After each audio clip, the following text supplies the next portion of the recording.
The phone rang just after midnight. Hospitals never call at that hour with good news. The nurse's voice was trembling, rehearsed, but broken. Your son's arm, shattered. He says he fell. Silence. Then the detail that changed everything. The boyfriend was there. He said the same thing. I didn't believe it. My son never lied. When I arrived, I saw them first, my ex and her boyfriend, standing too close, laughing as if the world hadn't cracked open. Their laughter was not nervous. It was casual, rehearsed, like two actors in a play staged for my humiliation. Then he looked at me, mocking. Look, the coward showed up. I wanted to tear through his smirk, but I waited. I watched. I let the anger carve itself deep into my chest where no one could see it. Because I knew, already, instinctively, that the story of a fall was only the surface. Beneath it lay something darker, and I would dig until I found it. Back home, the silence pressed against me. My son was asleep, casted, sedated. His breathing shallow, twitching with dreams he'd never tell me. But I remembered the way his eyes had clung to mine in the ER, wordless, pleading. Not fear of falling, fear of him, her boyfriend. I sat in the dark, piecing together fragments I had ignored. Her sudden absences, the way she guarded her phone when I picked our son up, the bruises explained away with soft excuses. Kids play rough, he's clumsy, don't overthink it. The betrayal wasn't just hers anymore. It wasn't just infidelity, though that bled through everything. It was complicity. She had chosen him over truth, him over her son. And me? I had been cast as the outsider, the coward, the one expected to nod, smile, and believe. But I don't believe lies, not when they touch my blood. I started with the small things, quiet, careful, phone records, late-night calls from numbers I didn't recognize, transfers of money I hadn't noticed before. I pulled threads, slowly. Work emails left open, receipts in her car, conversations half deleted but not enough. And then, photos. Hidden in the cloud she thought I couldn't access. My son, bruised, smiling, but wrong.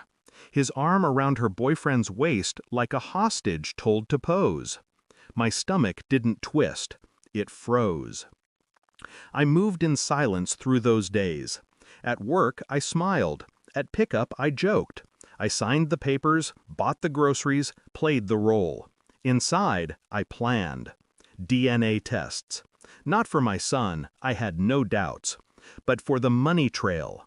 A separate child support account, one not mine. She wasn't just betraying me. She was feeding another life. His. And all of it, I realized, had been funded by the checks I signed without hesitation. They thought I wouldn't see. They mistook calm for blindness. The envelope arrived on a gray Tuesday. No fanfare, just a sterile manila folder heavy with proof. Bank transfers, wire records. The report confirming she had redirected funds meant for our son into an account under her boyfriend's name. I held it without trembling. That evening, I placed the folder on the kitchen counter between us. No words at first, just the sound of her opening it, flipping pages, stammering. Finally, "It's not what you think." But it was. Exactly what I thought. Her face collapsed into panic, then anger, then something resembling shame. He wasn't there to shield her. She was alone, naked in the truth. I didn't raise my voice. I didn't need to. All I asked was one question. How long? She broke. I didn't argue. I didn't accuse. I slid a second envelope across the table. Custody papers I'd already filed. Prepared weeks ago, when suspicion turned to certainty. Her eyes widened. You can't, but I could, and I had. Everything you stole, I said quietly, is documented. Every lie traced. The court will see. She tried to reach for me, to plead, but my hand stayed still. I didn't flinch. It was her turn to beg. Her turn to realize that control was never hers. It had always been mine, waiting in silence. And then I stood, not in anger, in finality.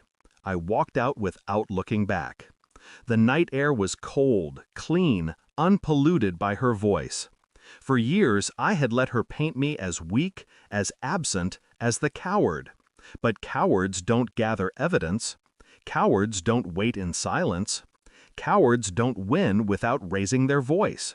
She would live in the ruin of her own choices. And I would walk forward, carrying only my son. No pity, no forgiveness, just clarity. The final truth was simple. She had thought betrayal was power, but betrayal, once exposed, is only self-destruction.